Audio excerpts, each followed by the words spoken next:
This is one of those topics that no one really wants to think about, but if you're a parent, a homeowner, married, or helping take care of aging parents, it's something that honestly deserves a little attention. I'm talking about estate planning.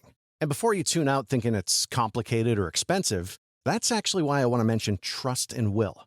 Trust and Will makes estate planning feel way less intimidating than it sounds. They offer modern, attorney-designed wills and trusts that you can create online. And the process is surprisingly straightforward. In fact, you can create a will in as little as 30 minutes. That includes things like guardianship for your kids or pets, how your assets are distributed, and even healthcare directives. Don't wait until it's too late. Protect your loved ones with Trust and Will, the most trusted name in online estate planning. Go to trustandwill.com/future to get 20% off. That's trustandwill.com/future for 20% off. trustandwill.com/FUTURE. This is VSiN, the Sports Betting Network.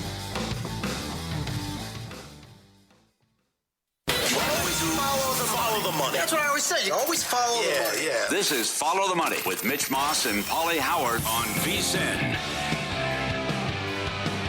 Here we go. Welcome in. One of the best days of the entire year, championship week on a Friday. We're live, sports betting capital of the world, biggest sports book that you're ever going to find. Circa Resort and Casino is the spot. Mitch Moss and Paulie Howard with you for the next 3 hours on today's program. As you can imagine, heavy college basketball. Richie Baccelleri in studio in 30 minutes. We'll go over tonight's slate, longtime Vegas odds maker. We'll go over numbers on games for tomorrow, projected matchups as well. Greg Hoops Peterson on the show coming up in 90 minutes, and Bruce Marshall. I like what you called him during the, before the show started, Paulie. He's going to the games out here in Las Vegas to the Big West tonight. You said Big West commissioner. He is. He loves the league, knows his stuff, goes to all the games. That's right. He loves the Big West. Can't wait till tonight. It's good. What? The epidemic continues of teams cannot close games. What is it? Why can't you take care of a lead? Well, which game do you have in mind? We've had so many. I'm talking for 2 weeks. I'm talking in general. Why can't you hold leads? How did the Clemson game possibly land where it did? I can't believe it. Number one, it's a disaster for a landing spot. Pick up to 2, falls 1. Clemson's up 15 with 3 minutes. Falls 1. Couldn't hit their free throws. North Carolina makes every imaginable three-pointer down the stretch. Yep. George Washington catching 6.5, up 14 at the half. And then they lose by 8, and then they fouled with 1 second left. Now, how they did not cover that game is just beyond astonishing. Yep. See, the TCU thing I can understand. What, going over? Yes, 14 points in the last 18 seconds. I make a 3-act foul. I can see it. That I've seen before. I know. It just sounds hilarious. I just don't understand 12, 15, and it goes back to last Saturday when Richmond's up 30 and lost the game. Fourth time ever that's happened. I don't know why these leads continue to evaporate and teams can't take care of the ball. It happened in the NBA, too. I mean, everyone's it's affecting everyone, and nobody's safe. I mean, Golden State blew an 8-point lead with 90 seconds against the god-awful Bulls the other night. Yep. So take care of the ball, kids. Make your free throws. They're free. And one game that just ended, and the other one is starting right now in the SEC. Florida took care of Kentucky. Did not cover, however, and that game went way under the total. And we've been talking about it on this show for a long time. Florida in the second half. They have played 3 times this year. Kentucky covered all 3 times in the second half. They are the fly in the ointment to the Gators because they are a second-half machine. And now that game underway, I have a couple of bets in pocket here. I kind of split a unit and put it on Tennessee Vanderbilt first half under 68.5, and I have the game under 147.5, and that is in the first 90 seconds of the game. Vandy with a 2-1 lead. And I'm also, this goes back to yesterday on the show when the number first opened up in the Big Ten. I'm not going to really even call this a sweat. I'm holding Wisconsin plus 8.5 in pocket. That number was all over the map. Today, earlier this morning, they got as high, Illinois did as high as 9.5 and then back down to 7.5. Illinois, like almost quite literally, cannot miss in the second half. Before we came on the show, they showed a stat that Illinois was 5 for 5 in the second half. Right after that, they then missed a 3, but a big guy down low got the layup for an easy putback. So they cannot miss, and Wisconsin is out there missing layups in this game. So they're down by 13 right now, and I'm not even going to say I'm sweating it out because I have no faith because the Illini, this is what you get involved with. When I bet on Illinois, they're not good offensively. And when I bet against Illinois, they cannot miss. And this is, what we're seeing today from this team is one of the reasons why they're going to be a 2 seed and one of the reasons why people think that they can potentially go on a deep run. Defense is not great. Offensively, they are as good as anybody in the country. Yep. See if St. Bonnie's can have the magic continue. Big dogs against Dayton. They're down 5 with 6 minutes left. The 13 seed that only won 4 conference games, trying to win 3 in a row. Winner gets St. Louis tomorrow in the semis. Dayton just beat them. Sam Houston leads Kennesaw by 6. Winner plays Louisiana Tech tomorrow in the final. Conference USA. And Tulsa had a good year. And I'll ask Richie Baccellieri coming up, is he concerned about these teams like Tulsa and Wichita and South Florida and even the teams in the Big West and WAC tonight that had a week off and got the byes either into the quarters or into the semis? Maybe as much ado about nothing. But here, Tulsa came out flat. And North Texas, that's played a game, was up 15-0. And Tulsa had a good year, but they're down 10 early in this game with 11 minutes left in the first half. So they're the 3 seed, North Texas the 6. You're right, 24-14 right now, North Texas. And Tulsa's still favored in the game. They're minus 135 on the money line. They're a 1.5-point favorite, minus 120 at DraftKings as well. This show is brought to you by Profit X. And right now, you can win a free trip worth up to $10,000 during March Madness with King of March. Use the code VSINMM. Also, the decision by the Big 12. Late night last night action, making up their minds. We made a mistake. Yeah, you think? Why would you throw a gimmick out there for the best conference in college basketball and have these kids play on a glass court with LED lights changing on a slam dunk, like inside the three-point line? It looks like a glass was shattering. And advertisements are going all over the court. Players are complaining how slippery it is. The one kid from K-State said their teammate got a migraine, had to go to the bench right away. What was the point of doing that? I was hoping there was going to be a good betting angle, but really nothing really surfaced before they decided to go back and play, on hardwood courts, which has been the real basketball surface for the last 100 years. We can't get a universal opinion on anything, but it was on this one. There was a consensus, and all the coaches said they did the right thing going back to the old floors. So, yeah, live and learn. I know, but it was bizarre. But now they're making the change. So we'll see how that impacts the games moving forward. You have a bet on if any. Either of those games tonight? Yeah, I like Kansas catching a bunch. I think Kansas is live in that game. That's a big number. Yep. What do you think? Arizona. And I know everyone's making the revenge angle here for Iowa State, and they've been great in this tournament. But okay, maybe. But they just played and got blasted. So we'll see. But then again, they know Arizona's got a 1 seed in their back pocket already as well. That's very true. So tinfoil hat guy checking in. I will point out, tonight in the semis of the Mountain West, San Diego State and Utah State are leaving the conference to go to the new Pac-12. Do they get calls? I'm going to throw that out there. Well, you are a big conspiracy guy, so I'll buy in for a minute here. Think there's something in that? I'll humor you, yeah. Maybe they don't get calls, and maybe they would love to see a New Mexico, Nevada final because they know Utah State's already in. Same thing applies tonight in Utah Valley with the WAC. Utah Valley. They're leaving the league as well. Now, you could say you're going to get a team in it anyways, and maybe you want Utah Valley, your best team, to represent your conference and maybe win a game. But I think definitely the Mountain West with these teams leaving, with 4 teams left and 2 of them are leaving the league, I'm interested to see what kind of a whistle we have in this game tonight. Did it apply in the West Coast games with Gonzaga involved? I would say no, but also Gonzaga's good for business, even though they're leaving. But certainly Gonzaga, they're getting a great seed, though, too. But, yeah, Santa Clara had their chances, and they were game and had the lead in the second half. But that's just something to monitor, too, I think. And note the start time on that second game. Midnight tip on the East Coast. San Diego State and New Mexico. I like the late night West Coast action in college hoops for this week and in general anyway. So give us a couple of games later on that night. I already got the hall pass from Lorraine today. Good for you. I didn't even really ask for it. I'm like, last night trying to watch games with a little toddler who's going to be 2 years old wasn't exactly easy. And so I just made the executive decision. Yeah, I think I'm going to stay at Circa for the games tonight. You and Bash can hang out or go to your friend's house. There you go. What do you think? It's a great night. I had to do it. I mean, it had to be. So look at this now. Dayton they're leading St. Bonnie by 2. Oh, boy. The Bonnies won't go away. Dayton 59-57 in play. They're 3.5. I wanted to point this out quickly because I know that you have Dayton to win the conference. So when St. Louis was getting absolutely throttled today, I gave up on the game. I said, that's it. Well, I did win-lose. I sent it to Luke. I put it next to George Washington. Yeah, Winner. Win some, plus 250 money line. yeah, live in play, GW was a monstrous favorite to win the game. Uh-huh. So at the time I'm looking around, no sports books, legally speaking, had conference numbers up. Prediction markets, they don't go down for anybody. So I took a little slice of Dayton, tailing you at like plus 615. And now I don't even know if to get out of this round. Yeah. The Bonnies and the Woj Bombs as a 13 seed clinging to life here. Yep.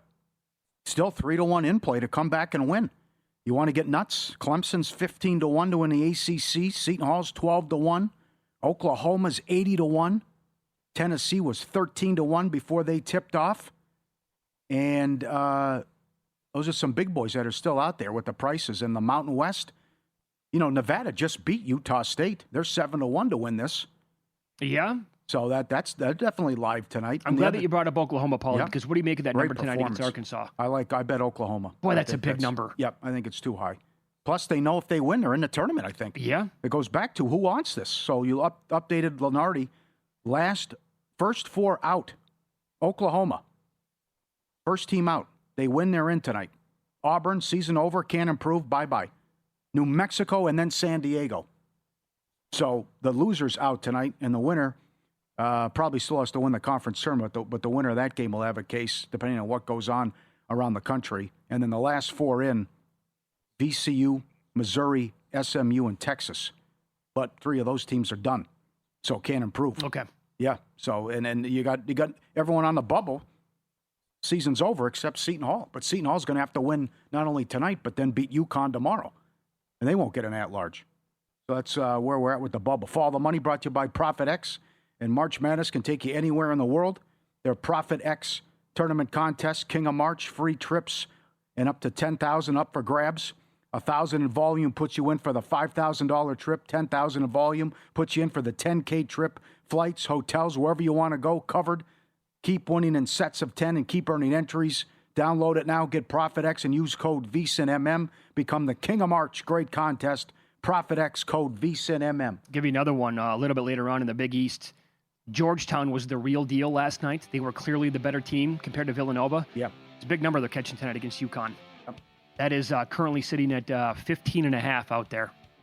Win-lose coming up next. Excruciating beats with the evening slate of games. Even this morning, Paulie's going to detail what happened coming up on Follow the Money. It's VSiN, the Sports Betting Network.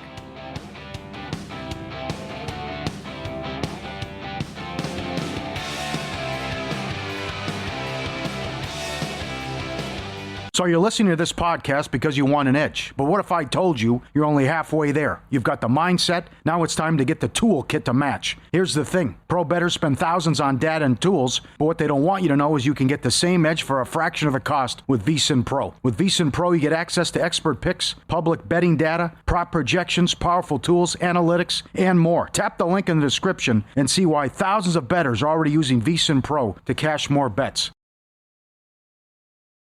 This is one of those topics that no one really wants to think about, but if you're a parent, a homeowner, married, or helping take care of aging parents, it's something that honestly deserves a little attention. I'm talking about estate planning. And before you tune out thinking it's complicated or expensive, that's actually why I want to mention Trust and Will. Trust and Will makes estate planning feel way less intimidating than it sounds. They offer modern, attorney-designed wills and trusts that you can create online.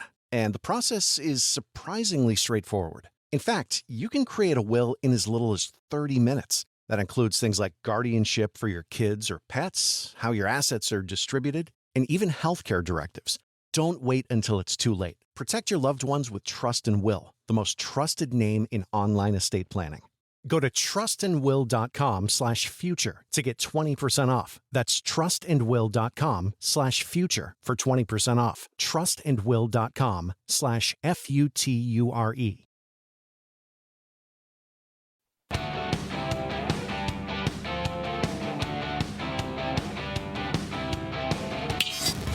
This is Follow the Money on VSiN. Follow the Money is brought to you by Profit X, and right now you can compete to become the King of March and win free trips up to $10,000. Download the Profit X app and use the code VSIN Strong half an hour coming up right now. Hold your tongue. Richie Bachelari. Hold on. Hold your tongue. Say anything. Richie Focus. Bachelari, Come longtime on. Vegas odds maker with us now. I'll put you in a rear naked choke right now, old man. That toothpick will be. You're going to swallow that toothpick. I should wear my Zeppelin shirt. Okay, so we're going to coming up at about 15. We're going to get numbers, projected matchups, or number of games that are already set for tomorrow from you. Let's go over some of these games that we have tonight. Okay. There's no game set for tomorrow yet, I don't think. No, Except I know, for but I the think Ivies. we'll go over some projected yeah. numbers. Ivies. Okay. Okay. Is that on Cornell's home floor? It is. Why is that? I don't know. They probably rotate the. Oh, really? Yeah. Has it changed things for you? I gave him a point and a half. Okay. Yeah. I gave him a point. I could take 5 with the homer. Okay. Let's establish this first. At this time of year, you've told us this before. If a game is off by 2 points, automatic play for you? Yeah, but I barely find games 2 points off this time. Time of year. So if it's a point off, you're going to fire? Then I'm like you guys. I'm a degenerate. I got to bet. I got to gamble. I got the urge to gamble, so I play something. But so it's not recommended. I mean, these numbers are rock solid. Sure. Better to be a bookmaker today than a bettor. Except with the GW game coming 7 in overtime. That's got to be painful. Yes. They You know, fouled that's 1 painful. second left. I blocked all those out when I was booking. I don't remember none of those middles. Yeah. But Terrible. that's bad. Yeah. How about the Clemson? How about the Clemson landing spot? Do you have anything in pocket for games going on as we speak? I do. I'm sweating out the doggy here with whiskey. Same here. And I'm against Tulsa. I took the 9. I couldn't pass that up. Was it North Texas, I think? Oh, wow. You're up 16. Yeah, Good no, I know. call. I very rarely get these, but I need whiskey to make it count. You got to hit them both. It's 2 units. Damn right. Damn right. 2 units. You It's got it. brutal. Dayton, you hung on and won. What do you make Dayton St. Louis tomorrow? What'd they win by? And I'll tell you. Yeah, it was tight the entire time saw there in the 4. second I half. saw 4. Yeah, well, I laid 6 there, so I kind of figured I was going to lose, but I had a later 6. Bonnie's effort yesterday. I've been doing some coming back against teams that played well yesterday. So who's the matchup? Dayton St. Louis. Dayton, St. Louis. Giving a Cinco. 5 spot. St. Louis. Too high. That high, huh? I like Dayton. Well, Okay. how good much call. you want? Got that. Windows open. How much? Write it down. Friendly bet. There you go. How much have you downgraded St. Louis in recent weeks? What A happened? little bit. You know what? I do need to look at a V. I saw he was in the game, and I saw he only played 12 minutes a couple of nights ago. And I read he had the plantar, whatever it's called in the foot, the plantar fasciitis. Yeah, you're close. Yeah, Whatever I think it that's is. it. Huh? Yeah. I got to take a look at him, but I'd go 5 on that game. Let's do it. What was your question? No, I think you answered it just No, now. your level of concern, though. I mean, they were off to a house of fire, Yeah. and they're limping in the finish Well, line. there's been a here. couple of teams, as we've seen coming into the into the conference tournaments, that they had such great years, their ratings get so high. But once you get the conference tournament time, you really got to think about bringing them a little bit back down to earth. The VCU, as much as I like VCU, they're kind of falling to that pattern. They went into a nice run. Rating gets increased. Numbers get a little higher, but now they got their game tonight. And the 9 turned into an 8. So Okay. it's the same thing. They bet against that. They bet on that play. Duke's first game since we learned of the injuries last night. Lucky to survive Florida State. Like Seminoles stealing last night. It I was. mean, that's a tap-out game. You look back on it, I know it's easy, but, boy, I took 18. I took 17 and a half, and I wish I bet all my money and yours, too, on it plus 17. Tonight's a little different. Are you doing the same thing tonight? I'm going to play the dog, but I'd rather get more points. I mean, the coach, the Clemson guy, the coach is great. They said that the Shire, what's the Duke's coach name? Yes. Shire? Yes. Whatever his name is. He kind of went in with the, I'm not looking to win this tournament. He kind of came out and said, I got to get healthy for the big one. They lose the big kid. The problem is the Clemson lost their big kid. The kid from Utah State or Utah Valley. Good kid. Last time he was out, they lose at home, I think, to Florida State. I'm going to probably go in on something if I can grab 11. And if I'm going to grab 10.5, I'm going to bet with Paulie's money. Okay. Okay. I'm willing to bet that you like Seton Hall on the points tonight. Seton Hall against the Johnnies. Yeah. Am I right? I lean that way. Okay. I think I made it like 7.5, and I think it's like 8. So I'm not really getting the number that I want. But I think both I'm looking at the angle on the East tournament, and Connecticut lost last year in their second game in the tournament to Creighton. So tonight's a little different. They had the cupcake game last night. Now tonight, does he show up? or does he practice the same philosophy? Just get ready for the tournament. The Big East doesn't mean anything. Yeah. So I'm looking at both dogs in the Big East tonight, thinking that maybe you get a little. They're coming back down, taking it easy, not putting the full effort in. Yeah, I wanted to follow that one up with Georgetown looked like the real deal last night. They were clearly the better side. Well, after 0-7, coming into a 3-0 now, they won 3 in a row. They've been, the Lewis kid was out. He's some kind of stud, I think. I don't know too much about him. He's like 15-5 on the year. They definitely got worse, but now all of a sudden you get accustomed playing without the guy. They beat Nova last night, and you got to take the points tonight. You buying into this revenge angle with Iowa State? How about Arizona at this price? Or is it the same? Is it the same line of thinking? I got the one seed in my hip pocket. I just get out of town. Yeah, I would think so. The problem is the number just seems so low. Mm-hmm. I'm on Arizona. It's a sucker side. There's no doubt it's a square side. But they just played. They were up 20. They beat them by, they won by 15, but they were up 20-21. It was comfortable. Right. Iowa State kind of falls into that same, they had the beginning on like 20-2, and then they start coming back down to earth, and they finish the season off 5-4. I think away from home they're only 5-5. I don't know. They just look too powerful to me, Arizona. They look like they're just a real top tier team, and I'm on the favorite. I laid 3 like minus 18 or something, and. Yeah, that's go ahead, rip me for being on the square side. You're great. Go ahead, rip me. This circus. Yeah, I know you want to. I think it's a sucker bet. I don't have a problem. You No, like Tool over Metallica now. No, I do not. Look, if You dismiss Tool. Jesus, if Arizona's like 5.5 or 6.5 in this game, I'd say that's a sucker side. 3.5. Well, I don't know. Who do you like? I like Arizona. Okay, then we're both on the square side. You go. Nothing Okay. wrong with I that. don't care. It's Arizona. Okay. Let me. No. We're tied here. Bucky in Illinois, we're tied at 74. Let me go tinfoil hat guy. I'm trying to channel my inner Alan Boston in the Mountain West. Utah State and San Diego State both play tonight in the semis, not head-to-head, but they both are leaving the conference going to the Pac-12. They are? Yeah. Will they get they're not going to get a nice whistle tonight, are they? I don't know. They're both leaving? They're both leaving. I don't know. I don't have much of an opinion on the game. I made it 1.5. I trust the Aztecs. San Diego State against New Mexico. Yeah. Split. Yeah. Utah State. Just played. Reno got them. Yeah, I know, and I kind of lean Utah State once again, another favorite. It's very unusual for me to like these favorites, and I can't understand why I'm so high on these favorites. And I'm on, Arizona I made 6, Utah State 7.5, 8. So I'm on Utah State. I'm looking at them. The Rebel game, Rebels gave them they beat them 2 games. They beat them. Last night figured for Utah State to come back, and I think they turn around again and play well. Okay. What does Oklahoma and Ole Miss and Georgetown have left in the tank? Oklahoma's got, they win, they're in. They win tonight? Yeah. Nah, they're like 7-11 in the conference. They got in at 6-12 last year. Terrible. I don't think they get in. They don't have the conference record for it. I don't think you can get in with 8-11 or 7-11 in the conference. He just told us 6-12 last year. 2 teams. Oklahoma and Texas. Oklahoma was one of them. Wow, they got in. Yes. Yeah.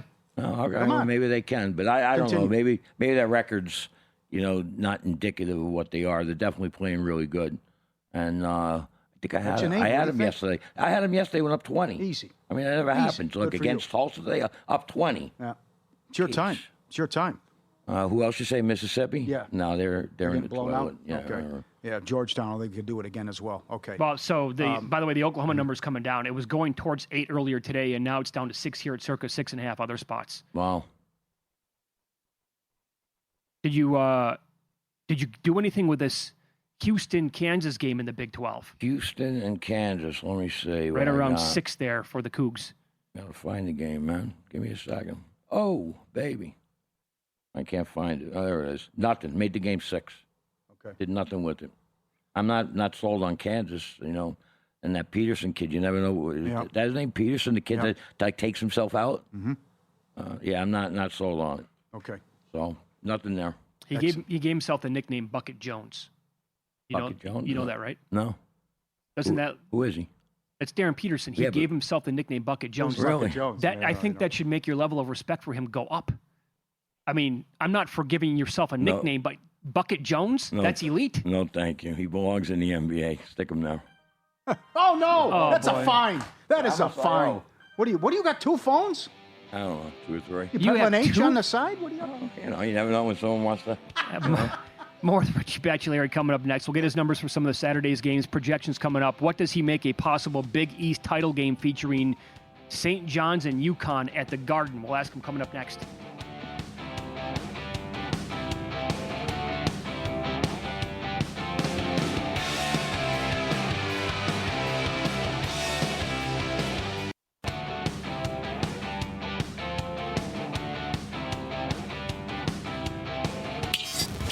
This is Follow the Money on VSiN. Follow the Money is brought to you by ProfitX, and right now you can win flights and hotels anywhere you want, up to $10,000 with their King of March contest. Sign up with the code VSiNMM. And we go out now to the Progressive guest line. Greg Hoops Peterson joins the program, host of the Coast to Coast Hoops podcast here at VSiN. Hoops, let's begin with the game that's going to be tipping off here anytime now in the Big East. St. John's taking on Seton Hall. Point spread, total, you have an opinion, or you had an opinion on both. What did you like earlier? Because I know you wrote about it at vsin.com.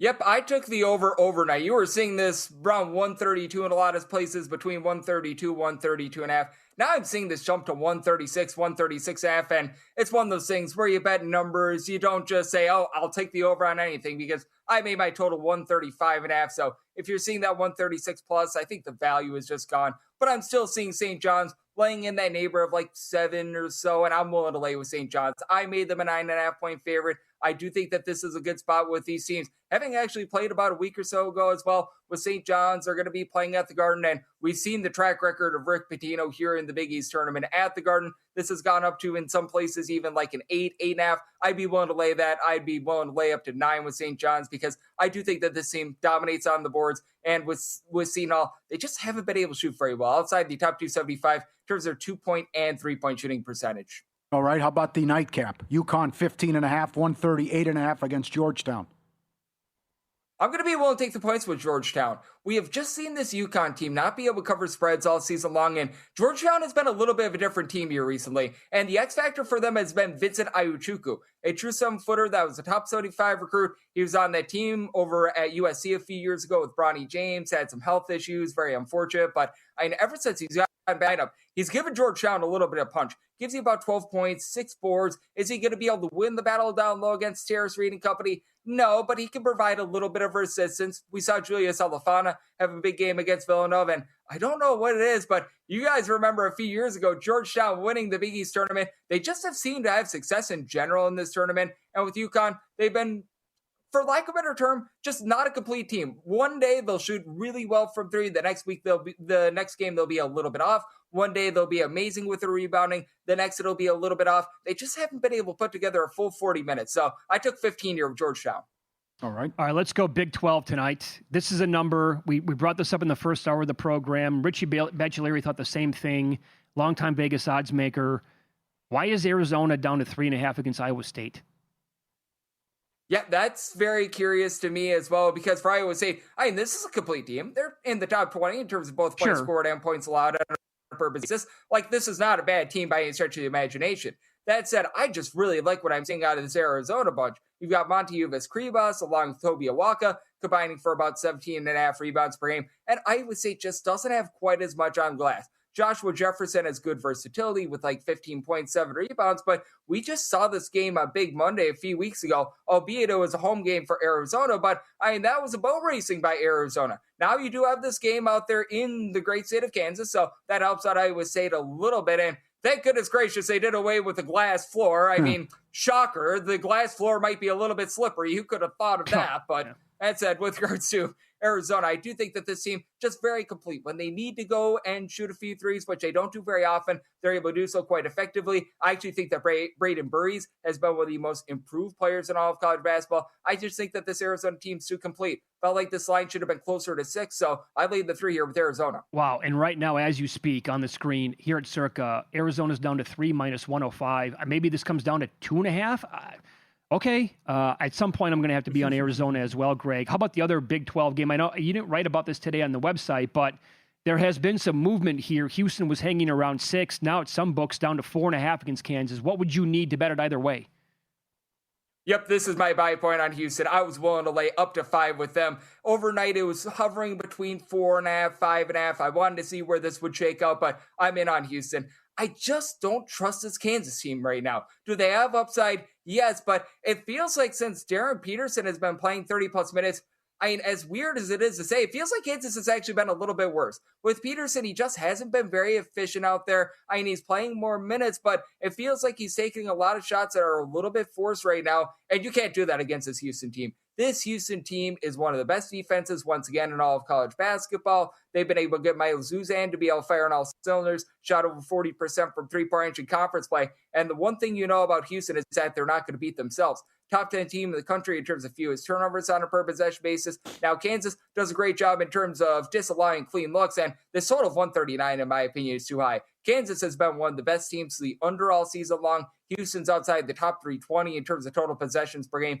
I felt like this total should have been closer to like a 134, 135. So I like that under. But with Houston, as long as I can get a 5 or less, I'm willing to lay it. It appears Oklahoma's in with a win tonight. They're down to 6.5 against Arkansas, 166.5. Yep, and I took the points here with Oklahoma. I also took that under as well because the one thing that Arkansas does well, they guard the 3 well. They're a top 75 team in terms of opponents' 3-point shooting percentage. Not strong on the inside, and I recognize that this is not an Oklahoma team that's going to be winning awards for their low post play or anything like that, but it is a team that's in the top 85 in terms of offensive rebound percentage. Mohamed Wagiu is giving you between 6.5 to 7 rebounds per game. And for Oklahoma, what I like about this team is that they've got experience in the backcourt. Nigel Pack is a guy that played in a Final Four, shoots over 40% from 3. Xavier Brown has been around the block, a guy that played really well over at St. Joe's over the last few seasons. And for Arkansas, they should have Darius Acuff back in this game. How close to 100% is he going to be? He did miss that season finale against Missouri. He's been playing through injury all season long. I do think that he's still going to be somewhat effective, but that has to be taken into account a little bit. And for Oklahoma, this is a team that has been really rolling. You mentioned it. Their season's pretty much on the line with being able to win these games in the SEC tournament. Personally, I think that you need to reward winning. In Oklahoma, they've actually done a little bit of that down the stretch, unlike a lot of these bubble teams. But I was willing to take the 6 here with Oklahoma to go along with that under of 167 or so.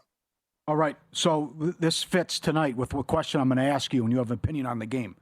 Number one, your level of concern with these teams that had a week off that received the bye into the semis, like Hawaii and also in the Big West, American Athletic, and also the WAC. And you like Hawaii, but what's your level of concern with these teams with this week off and a bye into the semis, please? I think it's a little bit situation by situation. A team that plays really up-tempo, a team that is really looking to push tempo, I think that actually helps them out a little bit more of a rhythm team like Arkansas, a team that shoots a lot of threes, a team that they just want to be sort of in balance. I think that it affects them a little bit more. Teams that rely upon their low post play, they're looking to pound the ball down low, you sort of know what you're going to be able to expect out of them, like Hawaii. That's a great example. A team that they're going to be relying upon being able to hit the boards, they rely upon their physicality. That's a team where I think that there's a little bit less concern rather than a team like Arkansas that needs to be in rhythm with their offense. So I do think that it's very much situational. That's going to be holding true for the NCAA tournament as well, because you obviously have some of these teams that are wrapping up their conference tournaments here this weekend. You have other teams that they won their conference tournament almost a week ago. So I do think that it's very much situation by situation, but I'm much more willing to trust in the teams that rely upon low post play and rebounding coming off of a long break rather than teams that rely upon guard play. This Hawaii game tonight, the number's kind of been all over the map here. I think you wrote about it at 3.5. It got to 5.5 about an hour ago at a lot of books. Now back down to 4.5. Are they still playable in your opinion?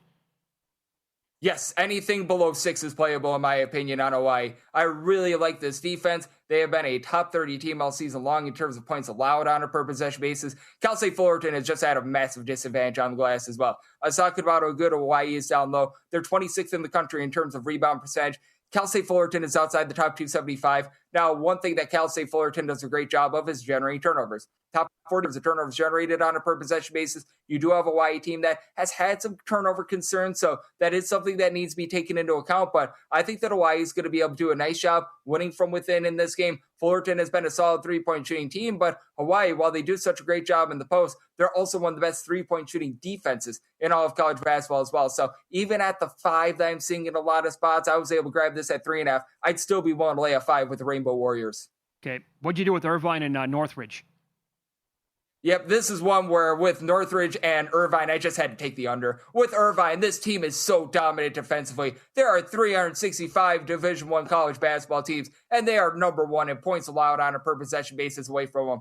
Now, I'm not willing to lay the 4 with Irvine because they are not good at the free throw line. They are outside the top 300 in terms of their free throw shooting percentage. Northridge is actually worse. Northridge is outside the top 340. That actually helps you out even further to the under because let's say that you get into a foul fest when you're typically expecting like 10 points to go on the board in the final minute. You might not get those because these teams throw up brick after brick at the free throw line. So I think that helps you out greatly, but this Irvine team does a great job getting after it. Both of these teams turn the ball over quite a bit as well. Outside the top 225 in terms of ball security, that total's now gotten up above 151. So all the better. I do like the under in Irvine versus Northridge. We're going to continue. Very good.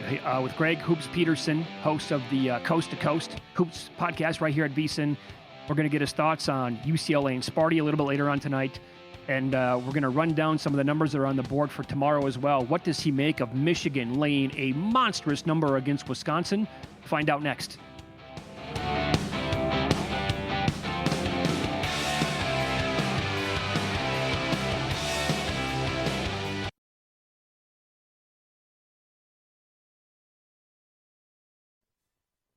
This is VSiN, the sports betting network.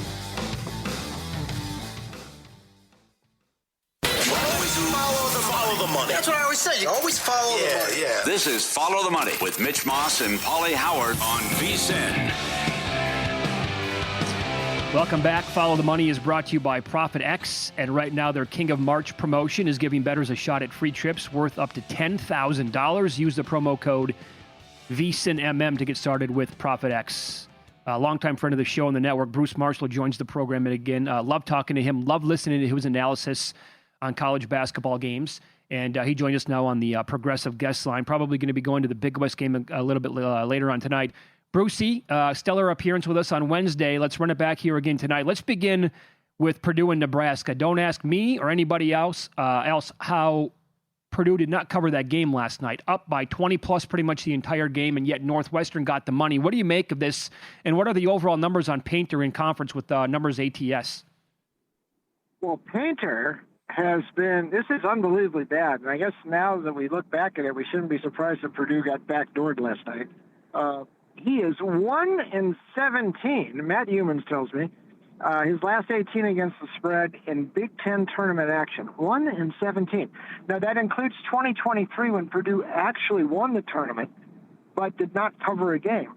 So they have been complete point spread poison in this tournament. Now, here's another. It's maybe not quite Davis and Santa Barbara here, but I mean they're favored here tonight over a team that I thought generally played better than them this year. I know Purdue got them in overtime at Lincoln last month, but I thought. Purdue Oscar Clough, the big kid from South Dakota State, he did have a decent game against Northwestern, but he's been a massive disappointment this year. And they really thought he was going to be able to deliver more consistent scoring in the post that they haven't had since Zach Edey's there. Kaufman-Wren is a good banger there, but I mean, he's just, serviceable, not spectacular. They could have used Clough doing more, and there's too much pressure on these guards. I think Hoiberg gets them tonight, and I think, they could win this thing outright, too, so maybe even on the money line. But Nebraska, for me, that's for sure. I'm not going to bet on Purdue in the Big Ten tournament. No way. Okay. How about the other game tonight? UCLA and Michigan State. Yeah, something tells me UCLA may not get past this one. They've done enough to get secure in the field, which about a month ago we weren't so sure. And, Cronin had those problems with Jemerson and all that. But they've straightened things out. Donovan Dent has actually put up some really good numbers here in the last month, and he had been sort of a disappointment before that. However, They did get whipped at Michigan State when they were back there earlier in the season. Fears is putting up some really big numbers, and I think Izzo gets UCLA here tonight. I mean, UCLA, they got Rutgers last night, but, they're out. They are not in Pauley Pavilion. They had very few of their big efforts came away from Westwood this year. 5.5 is not enough, so I think Michigan State. What do you make overall of Izzo's club this year? Of course, this will depend on the draw that we're going to get on Selection Sunday, but if it's the right draw for them, do you think this is the team capable here of going on a big run? I think they could. It's just because, Izzo's famous for doing that, and then he stalls later in the tournament. It's funny, he's only won one national title. It seems like he should have won more because he's been to the Final Four several other times, and he's gone further than he should have. I think they probably get to the second weekend and maybe possibly Elite Eight. I don't see them as a Final Four team. They were just a little bit too erratic for me. And Fears, for as good as he can be, he has also had some games where he's been a bit flighty too. So I think the potential is there to cause some trouble, but beyond the Sweet 16, I think, is asking a lot of this team. Do you think Duke struggles again tonight? Clemson, Kenshin doubles. I think so. I think Caleb Foster's absence is big, and the other frontliner too is out of there as well. But Foster in particular, he was really the glue guy there, and to be without him, we saw last night. I mean, I thought they were going to lose that game, then they got the lead, and Florida State came back on them. I mean, they're not the same team without him. And as good as Boozer is, he really leaned on those two guys, especially Foster. So I think that's a negative. Now, I wonder about Clemson tonight after that hair raiser they had, and this is now, I could see Clemson. They're safely into the field right now, so I don't think you might give a special effort. I liked Florida State a lot last night. I like Clemson here, but not as much as going against Duke last night. Maybe Duke gets, that shakes them out of, they needed to get awakened like that in the tournament. But I think Foster's absence, as long as he's not there, I'm kind of looking against Duke. So that's how I would do it today. All right. You going to ride this Oklahoma train? Yes, I would. And I think they can win this thing outright. And, you look at the predictive models, I mean, they're up to close to a 50% chance to get in as an at-large. This is a remarkable turnaround from about a month ago, and I thought Porter Moser was ready to get fired. He saved his job. I think the rest of the SEC bubble teams, Texas, Missouri, they've sort of wobbled here down the stretch, left some room there for Oklahoma. This is an example of a team that is built through the portal, but they don't always coagulate in November or December. It's taken this team most of the season, and then finally it started to click. And give Nigel Pack, who's had, like we said before, 3 different careers in college, Kansas State, Miami, now here at Oklahoma. He scored 20-plus in 5 of the last 6. Xavier Brown, the transfer from St. Joe's, Addison, the kid from Alabama. I mean, it just took this team a while to coagulate, and I think they are, if they can get to the final on Sunday, I think that'll be enough to get them in the at-large, I think. Now, Arkansas did get them earlier this year, but it was close, and it was when it was when Oklahoma was losing games close in January. I'm a little worried about the third game in 3 nights, and Oklahoma and Arkansas is playing for the first time. So at some point that might catch up, but Oklahoma's playing better every game the last couple of weeks. I'm going to ride them here, and let's see. I think they could win it outright. I would not be shocked, but definitely plus the points for sure. Very good. Follow the money here on VSiN, the Sports Betting Network. Our guest, longtime college basketball handicapper and bettor Bruce Marshall with Wager Talk and the Gold Sheet. What do you make of the Mountain West tonight with Nevada catching 6.5 against Utah State? Nice win last night for the Wolfpack. Do you want to back them again here?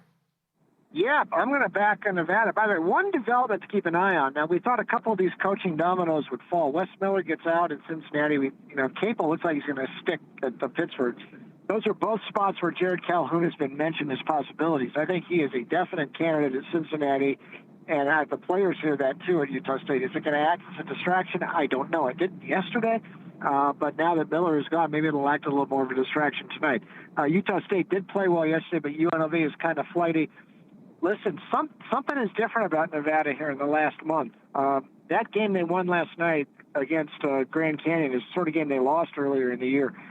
These guards, they relentlessly attacked the bucket last night. I was really impressed with what Weems did and what Comer did, and, of course, Camper, we know what he can do. I'd also mention Kyle Lowry, the kid, the NAIA transfer from the Masters. He hit a big three. They didn't shoot many threes yesterday, but he hit a big one. This kid was a 23, 24-point-per-game scorer at NAIA, and he can do more scoring-wise this year than Alfred has asked him to do because he's got all these high-usage guards there. This kid could be the secret weapon for Nevada. I think they can win this game. So they beat Utah State a couple weeks ago, and it's the way they beat Utah State. It's the way they beat Grand Canyon last night. We know they blew the doors off of Air Force in the first game. I think Nevada is a live dog that can win this game outright tonight, and I'm taking the Wolfpack. I was impressed. I mentioned it before you came on. Grand Canyon was in the bonus 5-6 minutes into the second half, and Nevada still won. All right, you're the commissioner of the Big West. You're going tonight.